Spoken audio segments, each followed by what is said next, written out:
सूत जी महाराज कहते हैं, ऋषियों, एक बार सरस्वती नदी के तट पर श्री वेद व्यास जी जो हैं वो तप कर रहे थे। बहुत ध्यान से सुनना। सरस्वती नदी के तट पर व्यास जी तपस्या कर रहे थे। सनत कुमार वहां से निकले, व्यास जी को तपस्या करते देखकर वहां पहुंचे और सनत कुमार ने व्यास जी से पूछा कि आप इतनी कठोर तपस्या किसके लिए कर रहे हैं? व्यास जी बोले कि मैं मुक्ति प्राप्ति के लिए इतनी कठिन तपस्या कर रहा हूं, मैं मुक्ति चाहता हूं। सनत कुमारों ने कहा कि जब तक शिव तत्व को नहीं जान लोगे तब तक आपकी मुक्ति संभव नहीं है, क्योंकि मुक्ति के दाता भगवान शंकर हैं। व्यास जी ने पूछा कि उन शिव तत्व को कैसे जाने, उनको प्राप्त करने का साधन क्या है?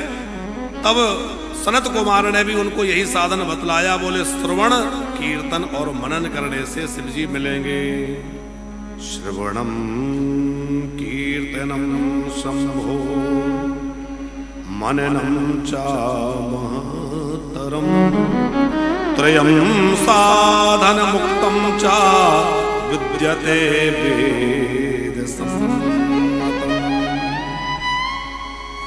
यहां सौनक आदि ऋषियों ने पूछा कि जो ये तीनों साधन ना कर पाए वो क्या करे, और भी कोई उपाय है क्या? तब सूत जी कह रहे हैं कि वो भगवान शंकर के शिवलिंग का पूजन करें। शिवलिंग के पूजन से भी बड़ी जल्दी शिव तत्व का बोध हो जाता है और मुक्ति प्राप्त हो जाती है। तो ऋषियों ने पूछा कि ये शिवलिंग की पूजा क्यों होती है और किसी भी देवता के लिंग रूप में पूजा नहीं होती, केवल भगवान शंकर की ही शिवलिंग के रूप में पूजा होती है, ऐसा क्यों? सूत जी कहते हैं, देखो बात ऐसी है कि भगवान शंकर निष्कल है। निष्कल माने निराकार। भगवान शंकर साकार रूप भी है और निराकार रूप भी है। सगुण रूप होने से भगवान शंकर की मूर्ति विग्रह की पूजा होती है साकार रूप की, और निराकार होने से भगवान शंकर के शिवलिंग की पूजा होती है। बहुत ध्यान से समझिएगा, शिवलिंग की पूजा वेदोक्त पूजा है। शिवलिंग का मतलब ये कोई इंद्रिय विषयक नहीं है। लिंग माने होता है चिन्ह। जो भगवान शंकर निर्गुण हैं और निराकार हैं, उन निराकार भगवान शंकर का एक पिंड बना करके शिवलिंग के रूप में उनकी पूजा करी जाती है। तो निराकार मतलब हाथ, शिवलिंग में देखो ना हाथ होते, ना पैर होते, ना मुंह होता, कुछ नहीं, निराकार पिंडी है। तो निराकार रूप शिव है, इसलिए उनकी पिंडी रूप में शिवलिंग के रूप में पूजा होती है। यहां शिव जी का नाम आया है निष्कल और सकल, माने निर्गुण और सगुण दोनों रूप में शिव जी हैं। फिर जो है कहा है कि लिंगम तस्यैव पूजायाम सर्व वेदेषु सम्मतम। समस्त वेदों में, चारों वेदों में शिवलिंग की पूजा का विधान है, ये वेदोक्त पूजा है। तस्यैव सकलत्वाच्च तथा सकलम निष्कलम। तो ऋषियों ने पूछा कि शिवलिंग की पूजा कब से प्रारंभ हुई? सबसे प्राचीन काल में सबसे पहले शिवलिंग की पूजा किसने करी?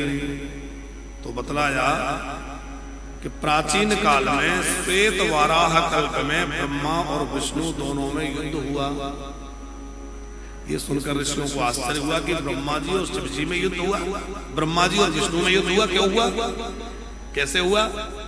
तो पूरी कथा सूत जी महाराज सुना रहे हैं कि श्री श्वेत वाराह कल्प चल रहा था।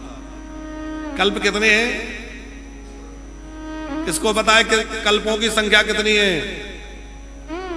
जैसे मनवंतरों की संख्या 14 है, मनवंतर कितने हैं? 14। ऐसे ही कल्पों की संख्या है 30। कल्प कितना बड़ा होता है? देखो, हमारे वर्षों से 4,32,000 वर्ष जब व्यतीत हो जाते हैं तो कलयुग व्यतीत होता है। कलयुग से 2 गुना आयु है द्वापर युग की, कलयुग से 3 गुना आयु है त्रेता युग की, और कलयुग से 4 गुना आयु है सतयुग की। ये चारों युग जब एक बार निकल जाते हैं तो उसको बोलते हैं एक चतुर्युगी। चारों युग एक बार निकल जाए तो क्या बोला जाएगा? एक चतुर्युगी। ऐसी 71 चतुर्युगी से कुछ अधिक बीत जाए तो बोलते हैं एक मनवंतर। ऐसे 14 मनवंतर बीत जाए तो बोलते हैं एक कल्प। एक कल्प में 1000 चतुर्युगी बीत जाते हैं। वो इतना बड़ा ब्रह्मा जी का एक दिन होता है, फिर इतनी बड़ी ब्रह्मा जी की रात्रि होती है, और ऐसे वर्षों से ब्रह्मा जी की 100 वर्ष की आयु होती है।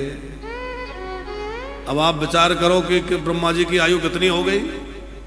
हमारे 1000 बार चारों युग निकल जाएं, 1000 बार सतयुग, 1000 बार त्रेता, 1000 बार द्वापर, 1000 बार कलयुग, तब ब्रह्मा जी का एक दिन बीतेगा, फिर इतनी बड़ी रात्रि होगी। ऐसे वर्षों से ब्रह्मा जी की आयु कितनी है? 100 वर्षों की। अच्छा, इनसे भी बड़ी आयु किसकी है? इनसे बड़ी आयु है लोमस ऋषि की। लोमस ऋषि से एक बार इंद्र ने पूछा कि तुम्हारी आयु कितनी है? उन्होंने कहा ये तो मुझे याद नहीं है, मेरी आयु कितनी हो गई, कुछ एक हाथ के कुछ रोम झड़े हुए थे, बोले इतनी आयु हो गई। बोले बात समझ में नहीं आई। बोले वो बड़े बूढ़े जाएं तो बाल कटवाने होते हैं, तो ब्रह्मा जी सबके लोक पिता कहलाते हैं, इसलिए जब जब ब्रह्मा जी शरीर छोड़ते हैं तो मैं अपना एक रोम झड़ा देता हूं। तो मेरे हाथ के जितने रुएं गिरे हुए हैं उतने बार ब्रह्मा मेरे सामने इतने ब्रह्मा चले गए। इंद्र परेशान हो गए, बोले भैया मेरे एक ब्रह्मा जी के एक दिन में मेरे जैसे 14 इंद्र बदल जाते हैं, और ऐसे ब्रह्मा जी जो हैं उनके मरने पर एक बाल टूटता है, इनका इतने बाल गिरे मात्र, माने इनकी आयु तो भैया कोई गणना हो ही नहीं सकती। सबसे बड़ी आयु है लोमस ऋषि की।